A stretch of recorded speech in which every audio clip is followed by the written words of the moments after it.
As some of you know, I've been working on turning one of my board games into a mobile game. The game is called Where the Wind Blows. It was originally a tile shifting game where players tried to group matching tiles by changing the direction of the wind, which would dictate the direction the tiles would shift. I tested this board game many times and overall the feedback was very positive. Players really enjoyed the puzzle aspect of the game, but there were three main criticisms. Number one was players were changing and shifting the grid on their turn, so other players couldn't really plan ahead since they didn't know what the grid would look like once it was their turn again. Number two was the game was fairly slow paced because players were taking a long time trying to figure out what they were going to do on their turn, otherwise known as analysis paralysis. Number three was it felt more like multiplayer solitaire even though it was a shared grid. Players felt like each person was kind of playing their own game without much effect on each other. This last criticism made me think, well, if it feels like a solitaire game, why don't I just turn it into a mobile solitaire game? That can't be that hard,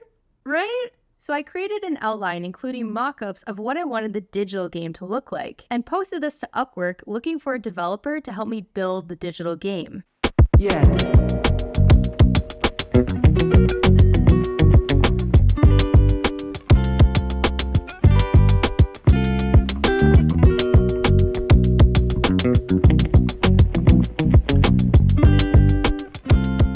Now, just like I often do on the chess app, I made several blunders in this process. Number one, I did not test this game as a solo player game. Now, in retrospect, this is a very obvious blunder.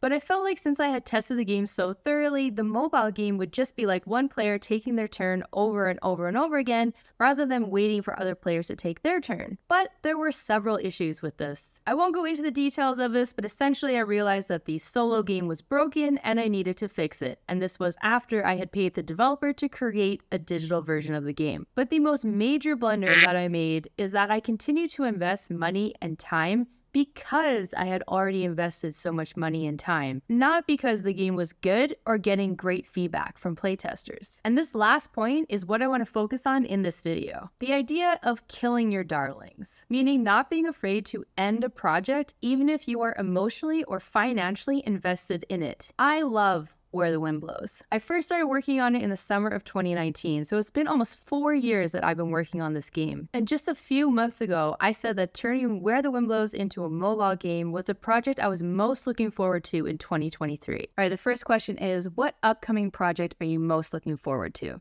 I would say the project I'm most looking forward to is my mobile game that I'm creating with a developer based on my board game that I created called Where the Wind Blows. So this will be my first project that I will have full creative control over. I pitch my games to publishers. They then decide on the art and the graphic design and the overall look of the game and all those sorts of things, the title of the game, they have all of that control. And so I have been enjoying so far making those decisions myself for my mobile game. And I'm just excited to see it come alive and come together, and I'll definitely share it with you once it's ready to test. So I was very emotionally invested in this game due to the time invested, but also my personal enjoyment of the game. And for the financial investment, for full transparency, I paid the developer a total of $1,828 Canadian, which was $1,500 US dollars, to build the digital version of the app for me, a very basic digital version. So ending this project was a very difficult decision for me. I had to have a very honest and tough conversation with myself because I could feel that pressure or that pull to continue to invest in this project because I already had invested so much. I didn't want to walk away with nothing. But as the saying goes, I had to tell myself, do not throw good money after bad. I had to cut my losses and be okay with having nothing to show after paying so much money. Although I definitely did learn a lot, so it wasn't all for nothing. Now, how did I get to the conclusion that I should kill this darling? Why didn't I push forward and continue to test a physical prototype and have the developer make the updates? The main thing was I asked myself, would I continue to work on this project if I hadn't invested any money into it? And sadly, the answer was no, because I did make a physical prototype of the digital game and I had other designers test it and the feedback was pretty lackluster. And I was also making some major changes to the gameplay. And I just realized I had a lot of work to do before turning this game into a digital game. I also learned, and I'm still learning, about what makes a good mobile game, including having the first couple of levels be about the player learning the controls and making sure the player is rewarded soon in their gaming experience before slowly increasing the difficulty. And also, players wanted to feel like they were working or building towards something rather than having the same experience over and over, which is what I was doing. I was just having a randomly generated grid each time, but no increase in difficulty or changes in gameplay. I realized I had a lot to learn about the mobile game space, and that I chose a fairly ambitious project as my first foray into this space. One day, I might be able to turn Where the Wind Blows into a mobile game, but as a newbie in the mobile game space, I need to simplify things down to Wordle level and build up from there. Which brings me to an important point I want to make. It's not necessarily killing your darlings. You are shelving or archiving your darlings. But that just doesn't sound quite as dramatic. You can always revive a game that you shelve.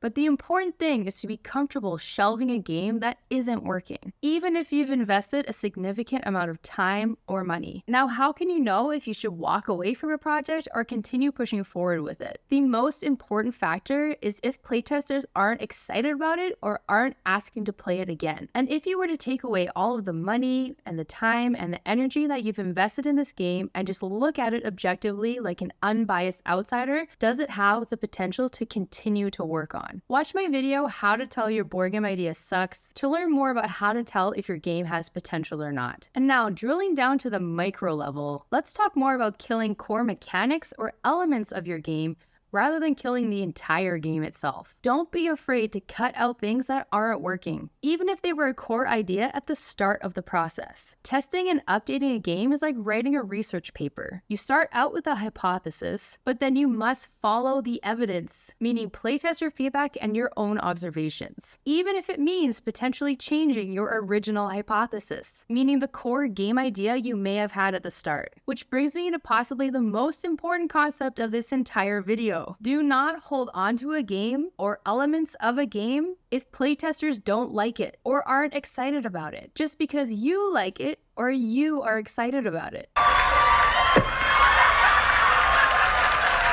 Well, I hope this video was helpful for you. If it was, please be sure to like and subscribe. As I've mentioned, I'm currently traveling, and today I'm in El Paredon, Guatemala. Here's my view.